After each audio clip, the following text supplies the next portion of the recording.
अपने अंदर अपने उस विपरीत भाव को हटाने का प्रयास करिए, उस मदान धोकर के उससे हटने का प्रयास करिए कि हमारे हाथ में सब कुछ ठीक रहेगा। कभी कुछ ठीक रहने वाला नहीं है, हर चीज की डेडलाइन है। 40 साल की उम्र है, अभी शरीर खराब नहीं हुआ तो 10 साल बाद हो जाएगा। 45 साल की उम्र में कब चश्मा आंख के ऊपर चढ़ जाता है पता नहीं चलता, देखते देखते लगता है धुंधला दिख रहा है, जलन हो रही, ये हो रहा है, डॉक्टर बोलता है -2.45 सरेंडिकल 150, आपको एक सरेंडिकर यहाँ पे लगेगा, यहाँ पे प्लस का लगेगा, सब चाहिए आपका, अपर डिपर सब खराब आंख का। उठा करके 2 चश्मा पहन लिया, पढ़ने का अलग है, देखने का अलग है। कब लाइफ में इशू बन जाए कुछ पता नहीं। उसके लिए कोई तैयारी, गृहस्थ की कोई तैयारी नहीं, साधु की कोई तैयारी। वियोग बुद्धि तस् सोनिच्चम कंखा मणा गदस्य उदयस्त न कुब देनानी। किसी भी प्रकार का कोई भी वियोग का भाव जीवन में पैदा हो, कभी भी उसमें चीखते चिल्लाते नहीं है। हो गया हो गया, तुमने जो किया अच्छा किया, तुमने अपना करके अपना सुख पा लिया, तुम भी उस सुख को पा नहीं पाओगे, क्योंकि तुमको लगता है किसी चीज से सुख मिलने वाला है। वस्तुतः तो सुख मिलने वाली चीज तो पुण्य होती है। सुख कैसा मिलता है बंधु, कैसे मिलता है? पुरुषार्थ करने से, पुण्य से सुख मिलता है। और वो पुण्य भी इतना गया बीता है गृहस्थों का कि स्थान बदलने के साथ ही पुण्य नष्ट हो जाता है। आपके घर के अंदर आपकी इज्जत होगी 2-4 कौड़ी की, मोहल्ले में कितनी है एक बार बता दीजिए। घर के अंदर पिताजी हैं, दादाजी हैं, ताऊ जी हैं, चाचा जी हैं, कितना जीजी जीजी करके लोग बात करते हैं। घर के बाहर निकल करके लोग आपको क्या कहते हैं? काय मनोज कितने जा रहा है? लड़का साथ में चलता है, वो सुनता, अरे हमारे पापा जी का नाम लेकर के बोल रहे हैं। स्थान बदला, पुण्य क्या खत्म। थोड़ा सा क्षेत्र परिवर्तन करने पर, सिर्फ घर से बाहर निकले तुम्हारा पुण्य खत्म। मोहल्ले में भी तुम्हारा पुण्य दिखाई नहीं देता। कुछ लोगों का पुण्य मोहल्ले में दिखाई दे जाए तो नगर में दिखाई नहीं देता। नगर में, गांव में ही रहने वाले लोग जानते नहीं है कि जय भैया गुप्ता जी हैं कि जैन साहब हैं। क्यों?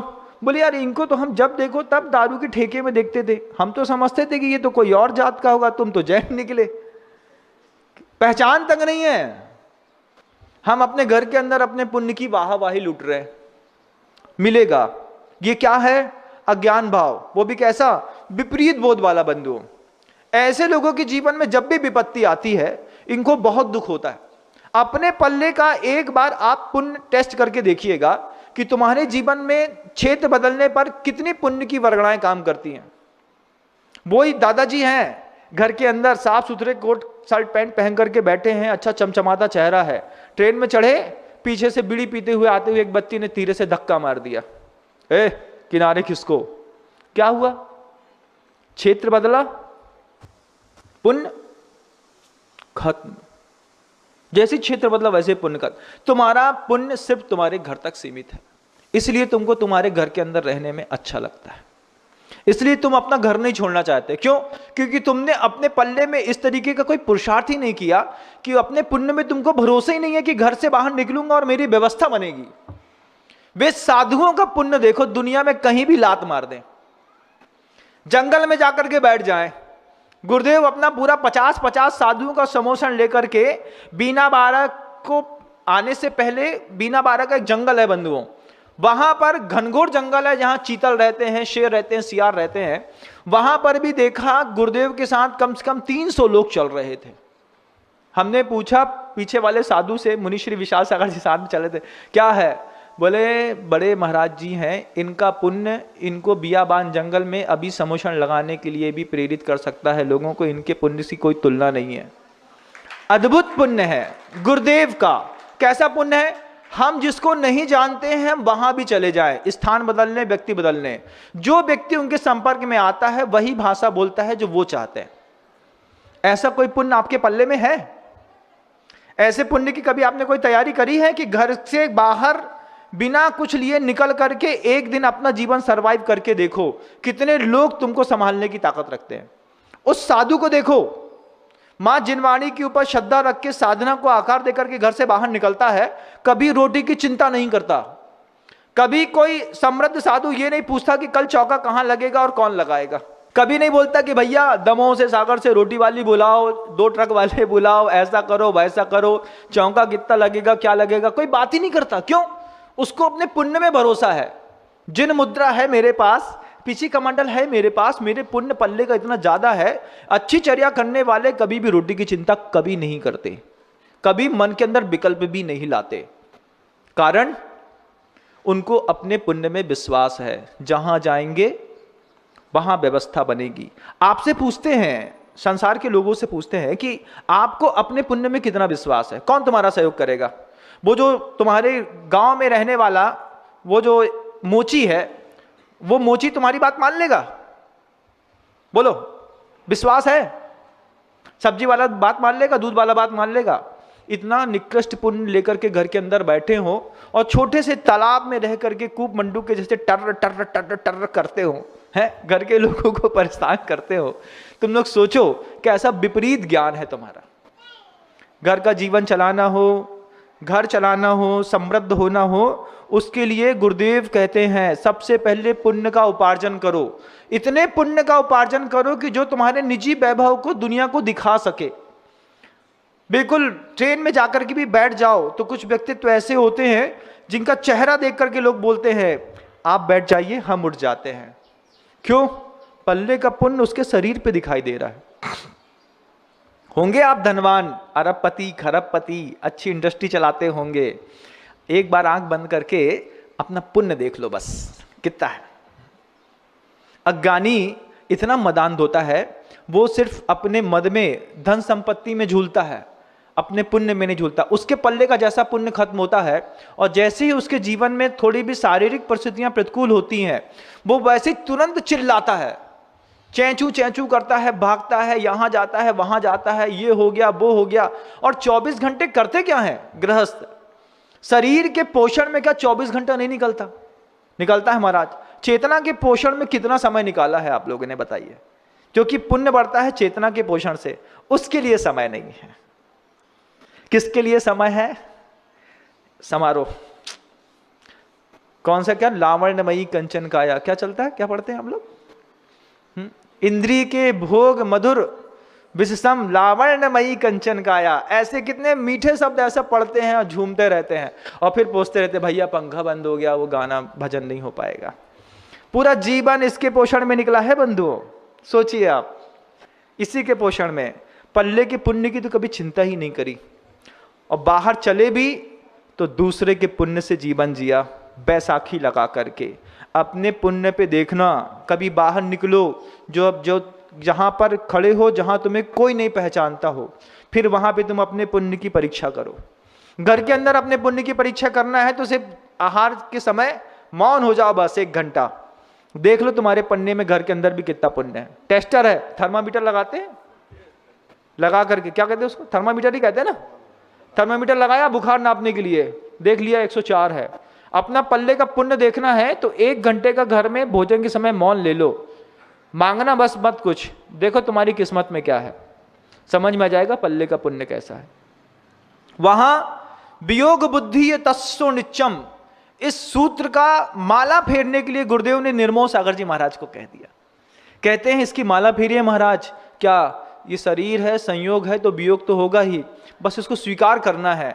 फायर ब्रिगेड का एक उदाहरण दे दिया। उसके बाद हंसते हंसते देखा कि महाराज श्री के आंख से आंसू बह रहे हैं। गुरुदेव कितने स्नेह से निर्मोह सागर जी महाराज को समझाते हैं, महाराज बैट्समैन को देखा है? अब वो निर्मोह सागर जैसे हाथ आंख रखे थे, ऐसा हाँ चर्ची देखा है। बोले बैट्समैन जब फील्ड में बैटिंग करने के लिए जाता है, सबके लिए तैयार रहता है, छक्का मारने के लिए भी और आउट होने के लिए भी। ये मुनि धर्म में आने के बाद हमारी फील्डिंग शुरू हो गई है। हम एक ऐसे बैट्समैन हैं कि हम चाहें तो जिंदगी में रोज छक्का मारें, रोज चौका मारें, रोज एक रन बनाएं, और जब मौका पड़े अगर गलती से आउट हो जाएं तो चुपचाप स्टंप को राउंड लिया और पवेलियन लौट जाओ।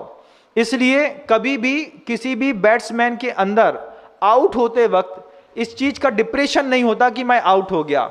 खेल का ये जीवन शैली है। ऐसे मधुरिम शब्दों के साथ इतने बड़े आचार्य परमेष्ठी ने, जिनका 80% विजन एक आंख का खत्म हो गया था, निर्मोह सागर जी महाराज को बहुत अच्छे से समझाया। महाराज मान गए।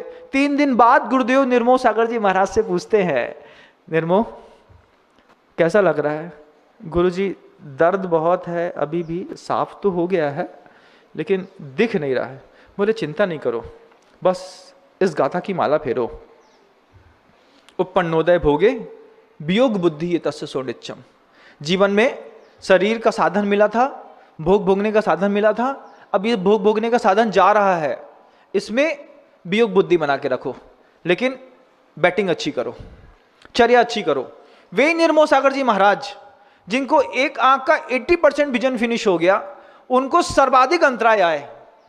उनसे पूछा एक दिन मजाक में ही साधुओं ने कि इतने बाल कैसे दिख जाते हैं आपको आपकी हथेली में? निर्मोह सागर जी महाराज कहते हैं, भैया आचार्य जी ने कहा है कि भले फिजिक खराब हो गई है लेकिन अंदर का ये तो सही चल रहा है ना, बैटिंग में हर बाल में छक्का मारना है मुझको। कभी अपने कॉन्स्टिट्यूशन से महाराज जी ने कोई कॉम्प्रोमाइज नहीं किया, कोई भी कॉम्प्रोमाइज नहीं किया बंधुओं। आज भी आप देखिएगा, अपने आप को उस साधु के समीप ले जा करके टटोल करके खुद को खड़ा करके देखो कि कितनी शक्ति है उस व्यक्ति के अंदर जो आपके घर से निकला है। और गुरुदेव की एक गाथा, कुंद कुंद भगवान की एक गाथा के ऊपर अपने पूरे जीवन को चला रहा है। रोज माला फेरते हैं वो। उपन्नोदय भोगे वियोग बुद्धि तस्य सोनिच्चम कंखा मणा गदस्य उदयस्य न कुब्ब देनानी। किसी भी प्रकार की प्रतिकूल परिस्थिति आ जाए, मुझे कभी भी क्रोधित नहीं होना है, मुझे किसी भी प्रकार का कोई विकल्प नहीं करना है। परिवार चलाने का एक सबसे बड़ा सूत्र है, परिवार के बड़े सदस्यों को जो सारथी के रूप में बैठे हैं, आप अपने घर चला रहे होंगे ना बंधुओं, आप भी अपने घर के बड़े होंगे, उनको भी मैं कहना चाहता हूं कि अपने दिमाग में हर चीज में वियोग बुद्धि बना के रखिए। कोई चीज आज है कल नहीं रहेगी, लेकिन उसकी साधना भी करिए। जब आपके जीवन से सत्ता चली जाएगी, सौंदर्य चला जाएगा, संपत्ति चली जाएगी, आप जी लेंगे। जब आपके जीवन से स्वास्थ्य चला जाएगा, तब आप क्या करेंगे? तब आप कैसे जिएंगे? उसके लिए ये गाथाएं सहारा हैं। दूसरी एक बहुत अच्छी गाथा कह दी कि परिवार चलाना हो या संघ चलाना हो, क्या करिए? घर चलाने के सबसे अच्छे सूत्र हैं बंधु। जो न करे दिदु कंखम तहे सब दम्मेसु सो निकंखो चेदा सम्मा दिट्ठी मुणे दब्बो। आचार्य कुंद कुंद भगवान की ये गाथा संघ चलाने के लिए भी, जीवन चलाने के लिए भी और घर चलाने के लिए भी एक अभूतपूर्व प्रेरणा देती है। क्या कहती है? कांक्षा मत रखो। गुरुदेव ने कभी हम लोगों से कोई अपेक्षा नहीं रखी कि ये हमारा कोई काम करेंगे, उन्हें जो भी है हम खुद कर लेंगे। इच्छा रहित जीवन शैली है गुरुदेव की।